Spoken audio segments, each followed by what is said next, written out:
Wonderful.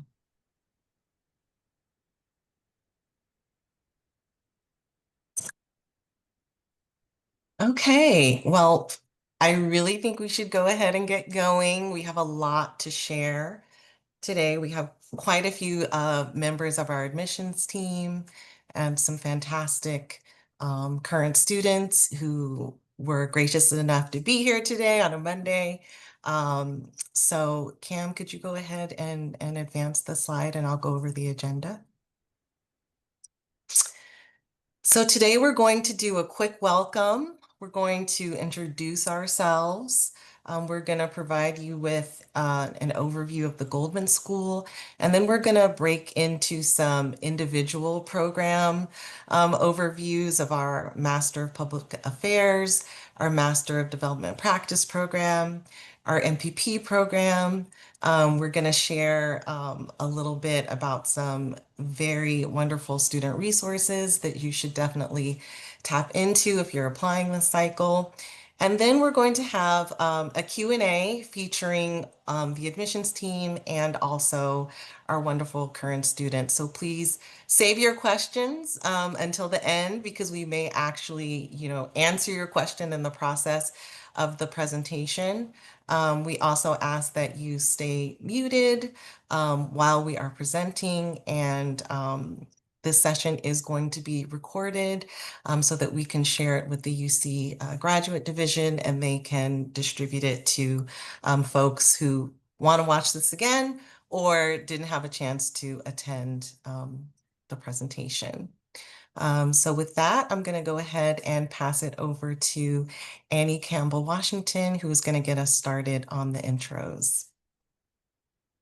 Thank you so much, Leslie. Good morning, good afternoon, good evening, everyone, depending on where in the world you're joining us from. It's really wonderful to see all of you, and it's fun to read where you're from. So please feel free to continue adding that into the chat where you're joining us from. It's exciting to see. My name is Annie Campbell Washington. I'm Senior Assistant Dean of Academic Programs and Dean of Students here at the Goldman School of Public Policy. I'm also a very proud alum. I graduated back in 2000 with my Master of Public Policy degree and went on to a long career in local government in a neighboring city of Oakland, California, really focused on wanting to work on public problems and finding systemic structural solutions to some very thorny public problems, and just fell in love with working in local government.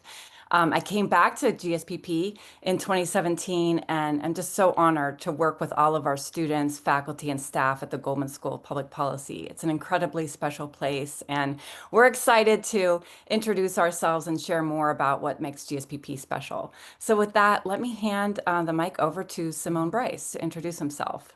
Hello, everyone. Simone Bryce. I am representing the Master of Public Affairs program today, which is the mid-career program for the Goldman School. Leslie? Thank you, Simone. Hello, everyone. My name is Leslie Hightower, and I am representing the MPP program and our MPP concurrent programs here primarily, but I also do PhD admissions. Tina, would you like to go ahead and intro yourself? Thanks, Leslie. Hi, everyone. My name is Tina Kushner. I use she, her pronouns, and I'm the director of the Master of Development Practice program. So my role focuses on the admissions and the student services side. It's really great to have you all here and to be able to share more about the program. And I'll pass it off to Cam. Thank you, Tina. I'm Cameron Parker. Welcome all. I'm the Executive Director of Student Affairs here. I focus on supporting admissions for the MPA program and the MDP, as well as supporting student life. So we're happy to have you all here.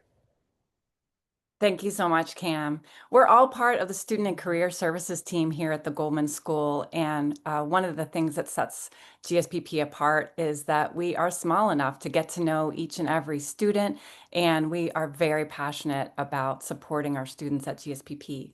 So with that, I'm so excited to introduce some of our current students.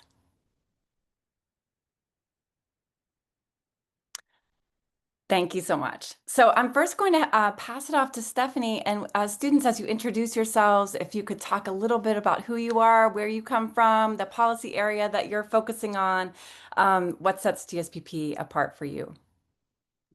Yeah, thank you so much, Annie. Hi, everyone. My name is Stephanie. I share pronouns. I'm part of the MPA program. I'll be graduating of spring of 2026. I'm actually local here in the Bay Area, right next to Berkeley at Oakland.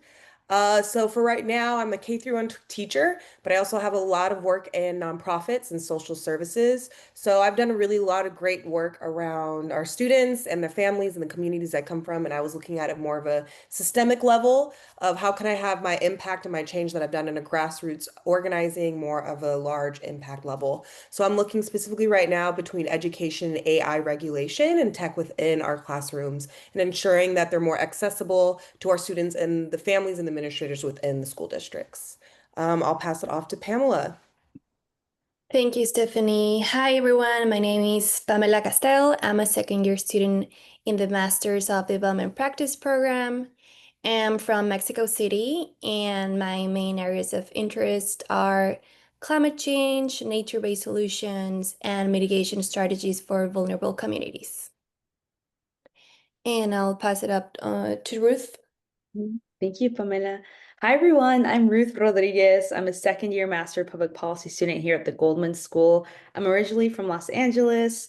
I went to undergrad at UCLA, worked for a year as a college advisor through AmeriCorps, so helping students get into college and complete their financial aid application forms.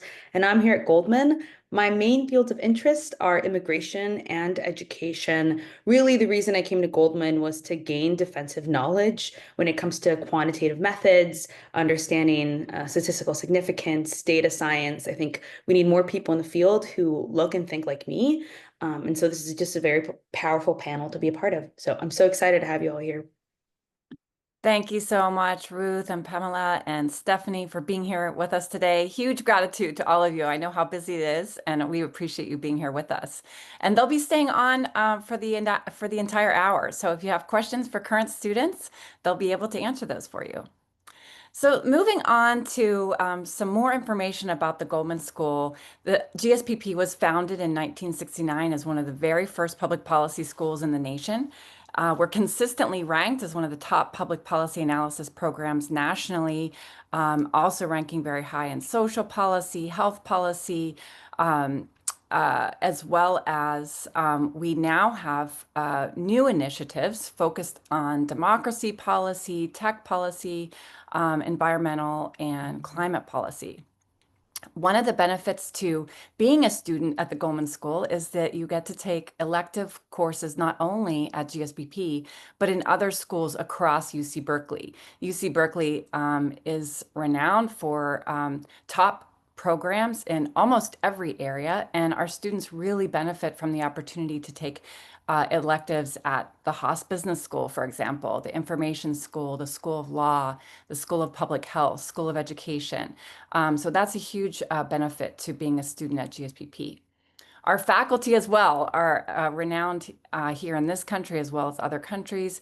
There are top researchers working in every policy area and advising at the local, state, national, and international levels. And we also bring in practitioners to teach because we are a professional school. We really want to hear from practitioners who are doing this work on the ground in real time. And so our students benefit from that, from them being in the classroom and teaching.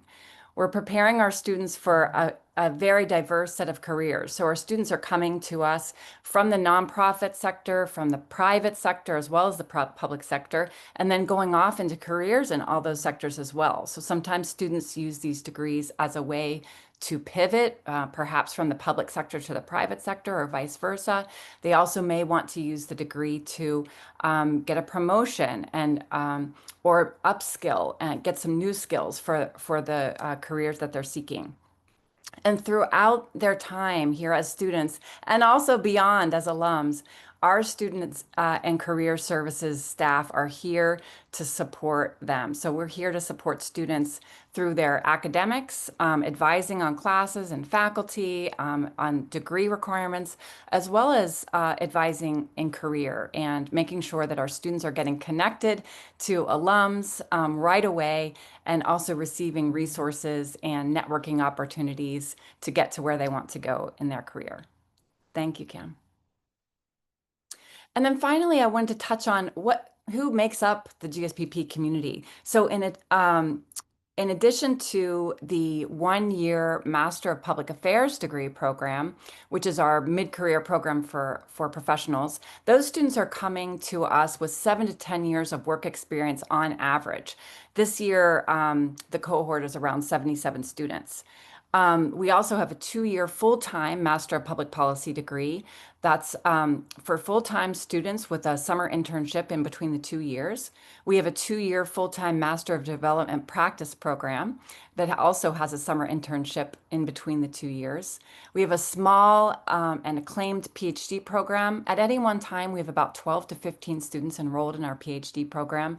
And we have a very popular undergraduate public policy minor degree. I love that more and more undergraduate students are getting exposed to public policy in those years. And we have about 700 or 800 students enrolled in our minor right now. In addition to the school and the classes that we're going to talk a little bit about, we also have numerous research centers, and that's a really wonderful opportunity for our students to engage in research projects while they're students. So today you'll hear more about the MPA, the Master of Public Affairs, the MPP, the Master of Public Policy, and the MDP, Master of Development Practice. Thanks so much. All right, I believe this is the part where I talk a little bit about our GSPP community. This slide is very effective because it allows you to see just some of the clubs and orgs that exist here within our GSPP community, that are run by students that are working in collaboration with us as staff and administration to make sure that folks have a voice here in the community. And one of the most impactful things is that when a space does not exist, the staff here at GSPP, we're always willing to work with students to create said space, or to have certain conversations, and to create areas where ideas can be shared and perspectives can be explored. So while it is a rigorous and in-depth experience here, you're going to be challenged in the Berkeley way, so to speak. There are a network of people that are here to support you, to provide resources to you, or to direct you in the direction, or to put you in contact with people who have resources that may not just be held here at the Goldman School. And later on in this presentation, we are going to hear from one of our student representatives in SCIP, Students of Color in Public Policy. And I'm excited for you to hear so much more about the work that's done at that level and in those spaces. I'll close out with just a huge list here of graduate student resources, and we won't take the time to go through all of them because they can be found in various areas of the Berkeley website. But the message that we want you to take away is that there are resources available across the board for every student from every walk of life. And if those student resources are not housed directly within the Goldman School, you have a dedicated group of student services professionals that will steer you in that direction, and that will provide what we like to call a warm handoff to the person who are that sit in the chairs of these places and spaces that can support you during your time at Berkeley and at the Goldman School. And with that, I'll pass it on to Simone to talk a little bit more about our MPA program. Hello, everyone. Simone Bryce again, speaking about the Public Affairs program, which is, again, the Goldman School's mid-career program. And Annie referenced the work experience, or the typical work experience for an MPA student is about 7 to 10 years. And they are MPAs as a mid-career program are coming to us ready to reach the leadership level in their place of business, or they're coming to us to pivot a career. So for example, we always have students with a lot of backgrounds in private sectors, for example, tech or finance, coming to us and looking to pivot into the public program. As a mid-career program, we are set up to be very, very flexible. So our students, I like to say, not only are they mid-career, and so they have career obligations, but they also have a lot of things going on personally, whether that's children or aging parents or other things going on. And so what our program does is gives them an opportunity to kind of put together a degree program that folds around those obligations. So we offer a degree program that's both in person and online. So you can take a substantial, nearly all of the program online. And many of our students are taking the MPA program while they are working full time. Here, I want to point out that our students pay per semester enrolled, not per unit enrolled. So whether students are working full-time while being a part-time student or being a full-time student, there is no cost differential. Lastly, we just are now launching a program in the city of Sacramento, California, that's focused on agile government. For many of you who are not in the area, Sacramento is the state capital for the state of California. So there's a lot of local, in Sacramento, local resources that support our efforts there. Typical cohort profile. Sorry, just really quickly. Sorry, Cam, I'll just go through this really quick. So as Annie mentioned, 77 students, about 49% women. And we've got about the average age is 34, 35. We're about 19% underrepresented minority. And again, our students are not coming just from the public sector, nonprofit sector, but also the private sector. Let's go to the next slide. Getting into the structure of the program. So the program can be 12 months or 14 months. And the way it goes is all of our students start in the summer. So unlike the other programs that you'll hear about today that start in the fall, we start in the summer. So everybody starts in the summer. We offer an online option or a in-person option. You start off with a summer A or B, and then you go and you can do a summer D as in dog. That can take place the same summer as you start the program, or it can take place the following summer. And that's the difference when you take that summer D, that's the difference between the 12-month program and the 14-month program. And then finally, all of our students are part of the fall and spring, the university-wide semester. And so our students are able to take electives. So during the summer, they're focused on core classes like policy analysis, research methods, innovation strategy, leadership, inferential statistics, and economics. Then during the fall and spring, they're taking electives, taking classes from across the university course catalog. So for example, the Haas Business School or the Law School or the School of Public Health. And then all of our students then also take a capstone project, which is in the spring. And the capstone project is a real life project where you have a relationship and a client with a private sector client, to identify an issue that client is having, gather data, and then present that data. Analyze and present that data. And that is a class that all of our students do in the spring. And as I mentioned, we have an online option and an in-person option to get through the degree program. Next slide, please. Admissions, because we are a mid-career program, we are much more holistic in how we look at applications. We are very much focused on the work experience of our student body. And so we're looking at, have they reached leadership level? Are they leading initiatives, projects through the community or through their current place of work? So we look at that. We look at the commitment to public sector experience, the commitment to public policy as expressed in their two essays. So that would be a mission statement and a personal history statement. And then we also look for strong letters of recommendation.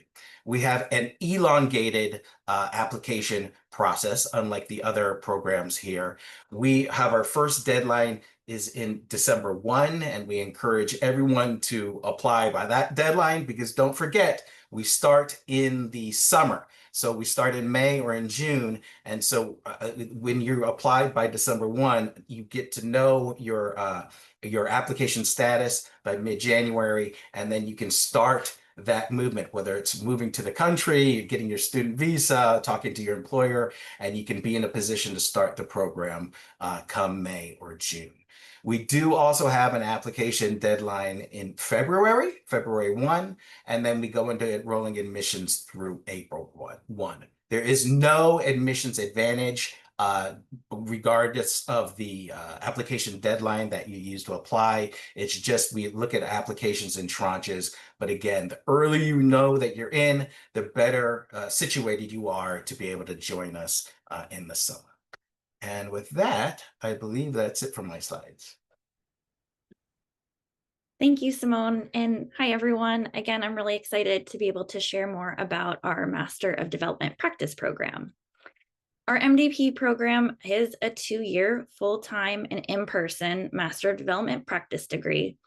It is STEM designated, and the MDP really prepares our students to be able to tackle the challenges that are facing sustainable development. And that can be at the community, at the national, regional, and global scales.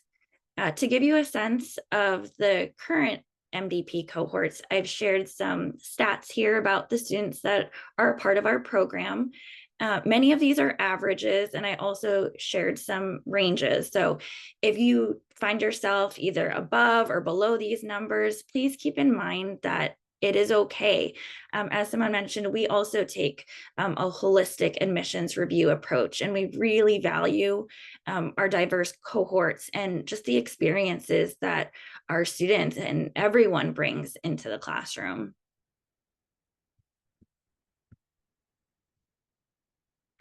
So our MDP program is a total of 50 units minimum. Many of our students, and actually most of our students, end up taking much more just because of the different opportunities that are available on campus to take classes both within and outside of GSPP.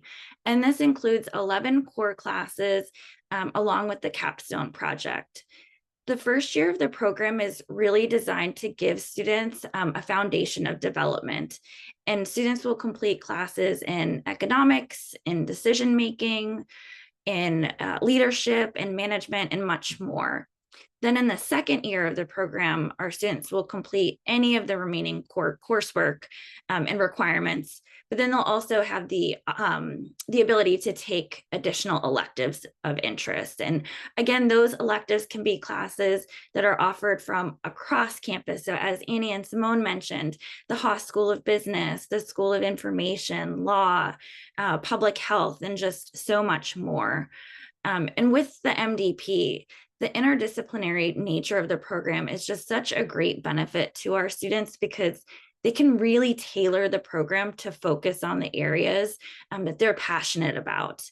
In that second year, the students will also work towards completing their capstone, which is a culminating and client-based final project that's going to address a development question or a challenge.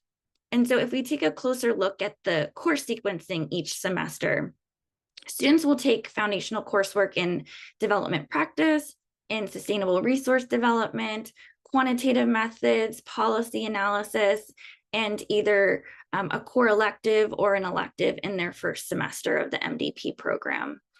In the second semester, students will take classes on strategic planning and implementation, and development economics, impact evaluation, and again, take a core elective or an elective course.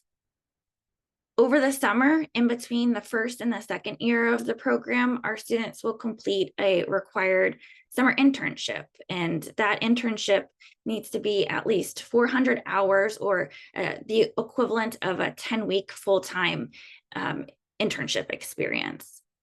And then in the final year, our students will complete any remaining core elective requirements and take electives. And again, it's also during the second year that our students will work towards the completion of that master's degree capstone, which is in the form of a final project and working with a real world client. So overall, our MDP program is designed to provide a foundation of development practice and sustainable development in the first year, and then provide students with the flexibility to expand upon these topics and very importantly, to be able to apply them through not just coursework, but through practical experiences like the internship and the capstone.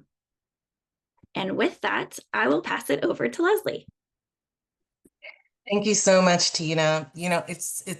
I almost feel guilty that I'm going last because you've all done such a good job. Well, not last, but just last on the program presentations.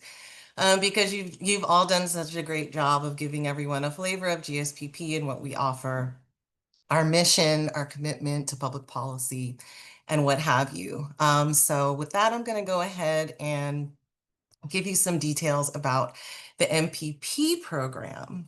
So the Master of Public Policy program is a 2-year full-time in-person STEM designated program that trains students on the practical and applied dimensions of policymaking and implementation. We currently do not have a part-time or online option. We are strictly full-time in person. And we only accept admits for the fall semester because our core curriculum is sequential, similar to the MDP's curriculum that you just saw earlier. This program is designed to give students the tools for effective leadership in government, advocacy, and the nonprofit and private sectors, as well as academia and research. Graduates go on to engage society's most complex issues, including poverty, education, racial inequality, criminal justice, climate change, health, housing, and the future of democracy. We're known for our academically rigorous core curriculum that emphasizes quantitative methods, and we're also a generalist program.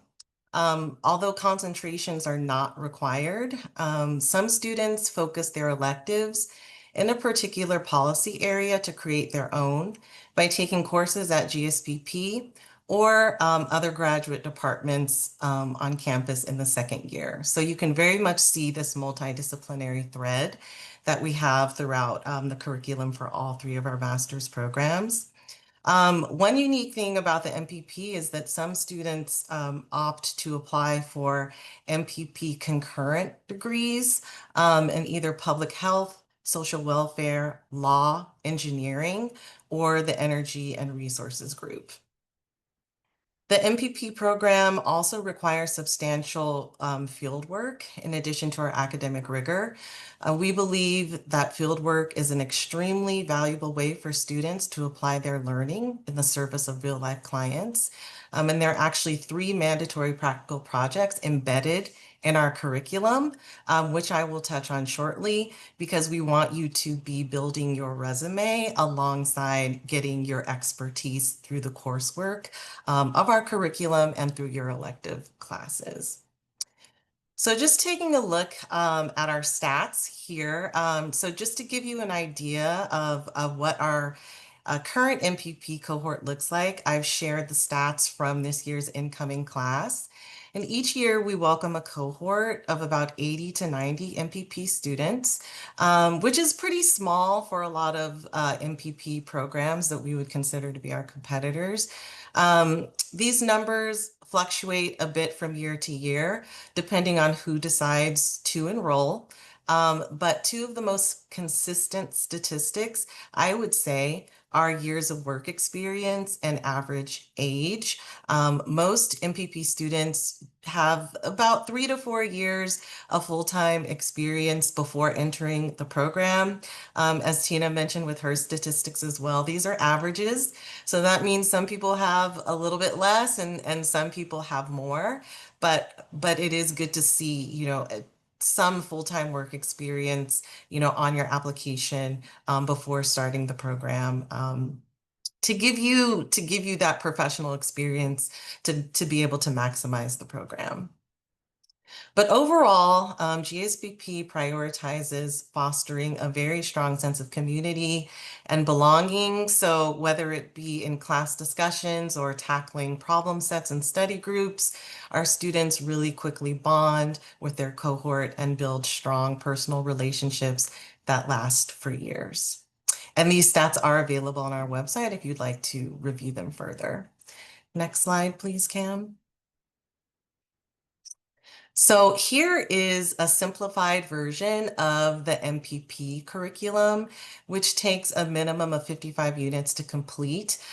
There's not a terrible amount of flexibility in year one because you're really committed to taking the foundational courses of your master's degree first. And as you can see, our curriculum is sequential. So you're going to be taking, your foundations of public policy analysis in the fall semester alongside with your econ and your quantitative methods.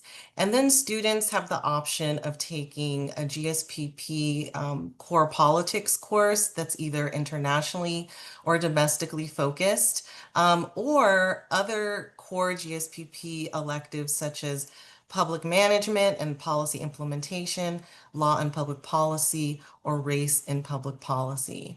In the spring semester, you're going to expand on what you learned in the fall by taking the second sequence plus an elective of your choice. And you'll also do your first client project, which is called the Intro to Policy Analysis, which is a group-based client project.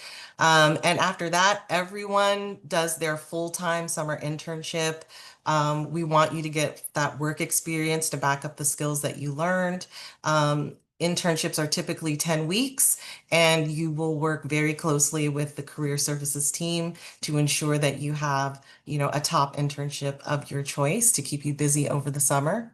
And then the second year is electives, either electives that you want to take in other schools or electives that you need to wrap up as part of your GSPP core requirements, and then your master's thesis, which is a standalone individual advanced policy analysis project with a significant deliverable at the end of the semester. Next slide, please, Cam. So I am now going to transition into quickly discussing the MDP and MPP application requirements. Because the MDP and MPP are similarly structured as a 2-year in-person program, our admissions processes are very similar, so we can kill 2 birds with 1 stone and do it on one slide. So here is what is required for the MDP and MPP applications. We require a traditional resume. There is no page length for this resume, so please feel free to expand on your experience, your extracurricular activities, your volunteer work, your passion projects, anything that can show us how your professional experience has prepared you for the program, and any extracurriculars that may have led you to the field of public policy. We require 3 letters of recommendation, unofficial transcript, GRE general test scores, and we require that you upload your GRE score report. We require a statement of purpose essay, a personal history statement. Those 2 essays are your official writing samples for the application. Official TOEFL or IELTS scores may be required for applicants who received their bachelor's degree in a country where the primary language is not English and not spoken on a daily basis, or as a part of regular life. And the application fee, which is $135 for US citizens and permanent residents, and $155 for international students.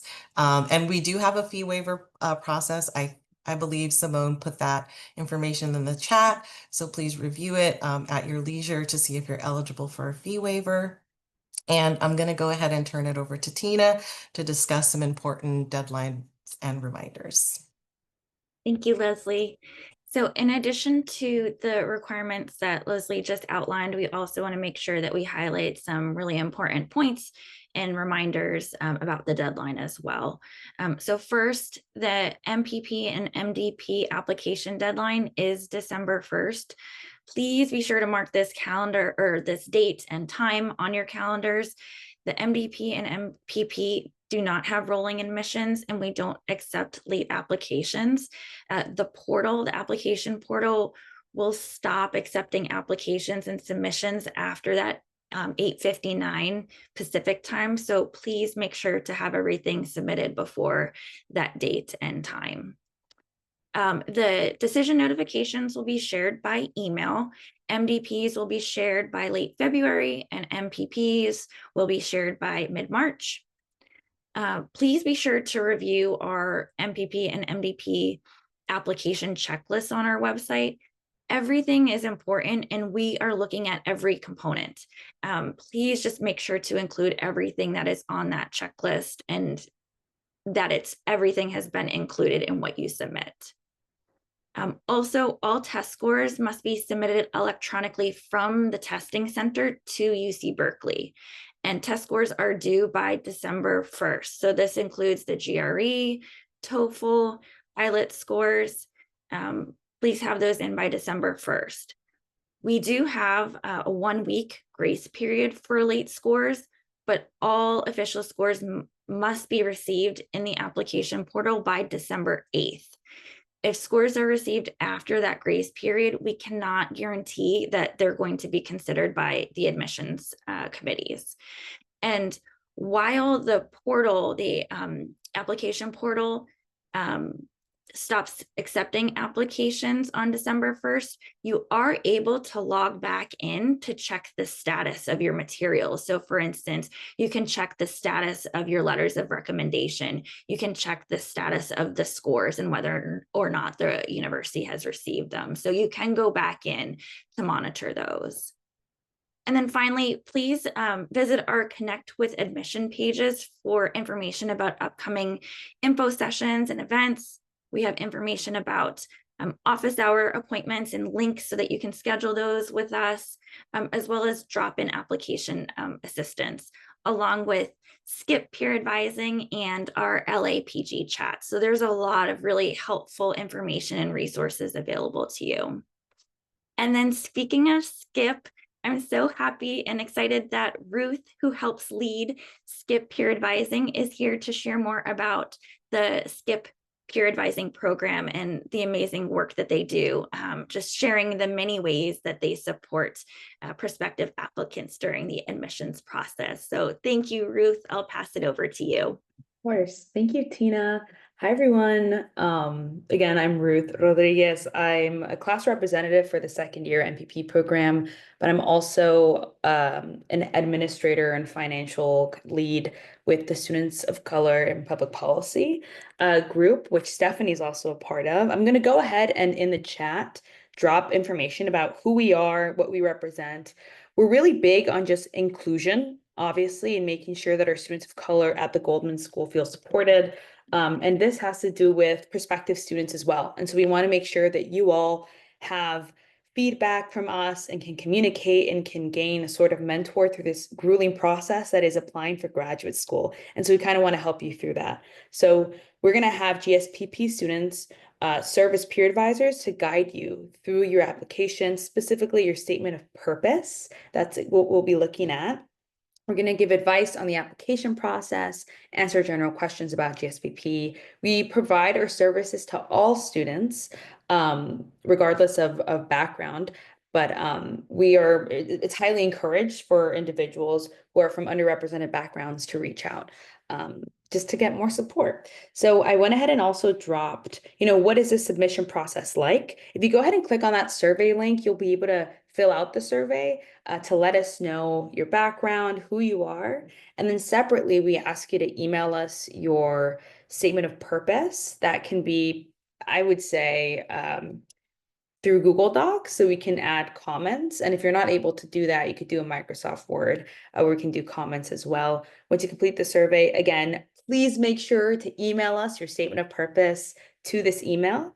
The deadline, the essays are due on Friday, October 17th, and then we're going to match applicants with a peer advisor by that Monday, October 20th. So you'll get an email saying, hey, you've been paired up with this second year MPP or an MDP or MPA student who's going to take a look at your application, and then you can go forth and communicate with each other. If you have any questions, reach out to us via email. We're very excited to help you through this application. I know it can be a little daunting, but we hope that having support at GSPP can help you feel that much better. That's us. So much, Ruth. So we're about to wind things down, but before that, I wanted to provide the email addresses for each master's program so that you can reach out to us with any follow-up questions that you have that we aren't able to answer during our brief Q&A, and to also get more information about other ways to engage with your program of interest. So please take a screenshot of these. They're also available on our website as well. Can we see the next slide, please? So we're here. We're here for the Q&A, which is great. We've gotten through all of that technical stuff, and now it's time to ask your questions. So we're going to go ahead and stop sharing slides, and we're going to stop recording, and we're